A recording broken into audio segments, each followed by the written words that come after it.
35,000 ল'ৰা ছোৱালীয়ে এটকা নিদিয়াকৈ চৰকাৰী চাকৰি পালে। যোৱা কালিৰ পৰা এই চাকৰি পোৱা ল'ৰা ছোৱালীৰ পিতৃ মাতৃৰ আবেগে কৰবাত নহয় কৰবাত মোৰ মনটোক অত্যন্ত প্ৰশান্তিৰে পৰিপূৰ্ণ কৰি তুলিছে। মই মনে মনে ভাবিছিলো পেট্ৰল ডিপুত পেট্ৰল দিয়া ল'ৰাজনে চাকৰি পাইছে, কোনোবা শ্ৰমিকৰ সন্তানে চৰকাৰী চাকৰি পাইছে, কোনোবা কৃষকৰ সন্তানে চৰকাৰী চাকৰি পাইছে। ইয়াতকৈ অসমৰ বাবে আনন্দৰ কথা একোৱে হ'ব নোৱাৰে।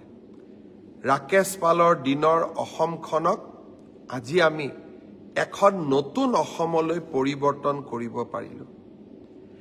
এইখনে আমাৰ আকাংক্ষিত অসম। আমি নতুন অসম নিৰ্মাণ কৰিম। কাৰোবাৰ সৰু সৰু কথাত ৰাজনীতি কৰি নহয়, আমি ইতিবাচক কামৰ জৰিয়তে, পজিটিভ কামৰ জৰিয়তে আমি এখন অসমত, আমাৰ অসমত আমি এক নতুন পৰিৱেশ সৃষ্টি কৰিব পাৰোঁ। চৰকাৰী চাকৰিত আমি অনা স্বচ্ছতা, মই ভাবোঁ অসমৰ সমাজ জীৱনলৈ ই এক বহু আকাংক্ষিত পৰিৱৰ্তন আনিব। সেয়েহে আজি মই সঁচাকৈ অত্যন্ত আনন্দিত।